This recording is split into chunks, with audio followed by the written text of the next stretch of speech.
Hello， 今集 Jackie 繼續同大家睇靚嘢。點解開始咧要坐低同大家介紹咧？因為咧呢一刻真係腳軟啦，腳軟唔係因為我驚，係因為實在太震撼啦。有幾震撼咧？即刻同大家睇。噔噔噔，哇，係咪好震撼咧？而家咧我哋喺呢個位置啊，可以完全俯瞰整個香港啊！哇，全部都可以望得一清二楚。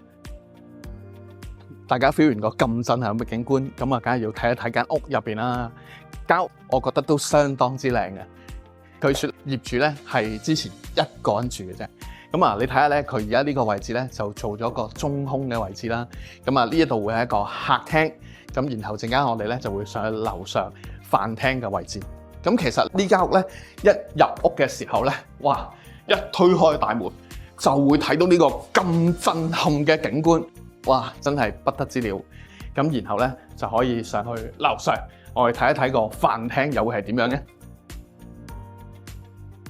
好，嚟到呢個嘅飯廳樓層啊，一路大家都沉浸住喺呢個維港璀璨嘅景觀嗰度。咁啊，然後咧再過嚟呢個位置咧，就會係廚房同工人房嘅位置。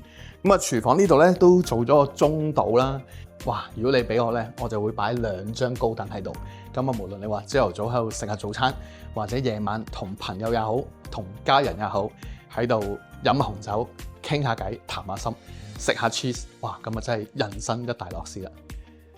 咁啊，或者我哋睇完呢個部分咧，我哋就再上去主人房嘅樓層啦。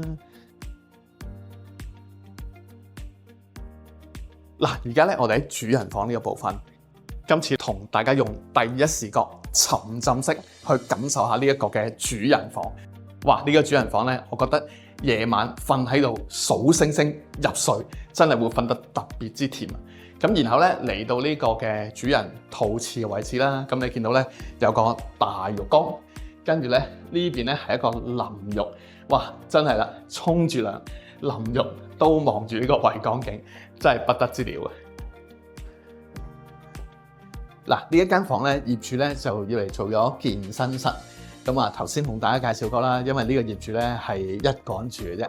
哇！咁啊，你睇到無論佢嘅裝修同埋設計咧，哇，都完全感受到咧呢個業主不單止係好識得享受人生，大概咧你都幻想到係一個好年輕又大隻嘅年輕才俊啊！今集同大家介紹嚟到呢度先。大家係咪想親身過嚟感受下呢一個咁震撼嘅維港景觀呢？留言話俾我哋知，記得點讚同埋關注我哋嘅頻道，咁就唔會錯過我繼續同大家去睇靚嘢啦。記得點讚關注哦。